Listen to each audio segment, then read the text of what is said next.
one of the best X-ray machines in Africa. They destroyed it. And when you go to for X-ray, they refer you to somewhere else, which I will not name, for X-ray and then you at a cost, and then you pay. When we have provided everything, I provided 12 dialysis machines for those who have kidney problems, who require dialysis. It was very expensive. They go across to Senegal. It's very expensive, and this is something you have to do every week. And I provided. I told you I wanted as many as the hospital would need. They said they needed 4. I said, no, 4 is not enough. We put additional 4 to make it 8. I sent 4 to the AFPRC hospital. I wanted to send another 4 to Suleiman Junko Hospital. They told me that they don't have the expertise there. Fair enough. Now, you will be shocked to know that out of the 12 that have been provided, only 2 were working. And they give you the impression that these equipments are very expensive. I was shocked when I went to Taiwan and I asked. They told me it costs less than $10,000. I said, what? Dr. Mbo can bear witness. There and then I used all my money and bought that number. And we also bought again. We also bought an oxygen plant, which would have been so not only sufficient, but the Edward Francis Small Teaching Hospital would have been the main supplier of oxygen to all the hospitals and health centers in this country. Guess what? After 1 month, they say it has a problem. The oxygen tanks are nowhere to be found. And what I cannot understand is, you tell me that the equipment has broken down, only to go there and ask for the equipment is nowhere to be found. There was complete mayhem at the hospital, which is unacceptable. It led to the sacking of some ministers. But I think they don't, people at the Edward Francis Small Teaching Hospital, they didn't get the message. So I decided to bring it under my purview. But not only that, also to staff it with people that are ready to work. And then when the Syrians came, there was a lot of resistance. And I made it very clear to the Syrians. Don't give me names. I will know those who are behind it. But warn them that if the president decides to send anybody to jail, you cannot intervene, and you should not intervene. Some cooperated. There were a lot of resistance. Can you imagine the hospital's management spending $20,000 for coffee break during a meeting, and just $5,000 to provide something for a patient who is undergoing surgery they don't have? There was a time that even the testing tubes, they call them, for pregnant women was not even available. You go there, they tell you to refer you to a pharmacy. When you go, you find it there. And before, during the time of Dr. Gassama, I took him to Egypt and another country, and I spoke to the Egyptian minister of, I spoke to the president of Egypt then, President Mubarak, who is a good friend of the Gambia, who is a good friend of mine, irrespective of what position he is in. He said, don't worry, I will send you to the pharmaceutical companies. You visit their facilities, and whatever you agree with them, we will implement that. I told him, no. I will go and check their products, and we will take samples and test them. Give them to the WHO to test and see if they are of WHO standard. And if the answer is affirmative, I don't want to deal with the the companies themselves. Because if there's a problem, there'll be if there's a problem, if we pay and they fail to deliver, it will be very difficult for us to retrieve our money.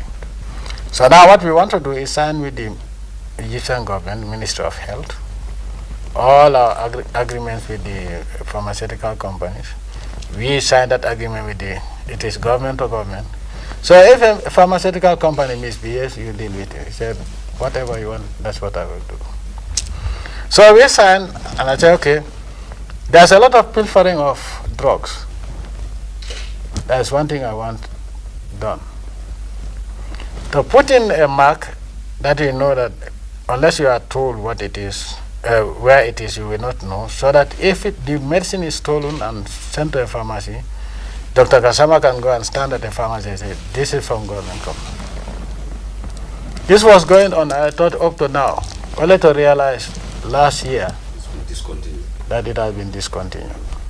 And I regret why I didn't send that particular minister to jail instead of, but then you are long gone. Can you imagine? I want a healthy country. And if you have a healthy country, it's a wealthy country. And somebody wants to line his or her pockets at the detriment of sick people, I am not going to tolerate that. So I was shocked. Now, most of the equipment at the Edward Francis Small Teaching Hospital, they say were obsolete. It's okay. Not only will I bring doctors, but I'll also bring biomedical engineers. Guess what? They found brand new machines, equipment that are vital for surgery and other things that can be found in any high-class hospital, lying in a store, gathering dust. And then I got word that they wanted to sell it, but the buyer asked where it was purchased from, and it was told that it was the president who went on from one of his overseas missions. He bought it, and the guy said, do you think I want to go to jail? So the guy refused to buy it. Now, as we speak, we have the biomedical engineers there fixing up this equipment. And I told the Minister of Health to go around and see for himself what is happening elsewhere. If they can misbehave just next door to State House, imagine what they will do in your village, Sintet. He went around and he was shocked with what he has seen. But he decided to warn them. I have no objections to that. But if they fail to heed his warning and the patients continue to die unnecessarily or are not attended to, his head will roll as a minister. If you look at all the ministries, the Ministry of Health has the highest turnover of dismissed ministers. And I'll continue the trend, not only health, but from now, all the ministers, if you don't want to work, go home. Simple and straightforward. This is not a conscript army where you are obliged to serve. So, up to today, what I have found at the Edward Francis Small Teaching Hospital has shocked me. That's the only most negative part of the year. But I'm going to clean it. A bulldozer leaves a lot of things under. I'm going to use razor wire, detergent. The strongest detergent is what I'm going to use. Use a bulldozer, a grader, and then a compacting machine to make sure that even grass will not grow there. But if you think that that's only for the hospitals, that applies to the entire civil service. All the services of this government. If you think the salary is small, go home. Because I don't think you'll be happy to know that your uncle or your father or your brother or your mother or sister died at the operating table because they couldn't provide enough oxygen.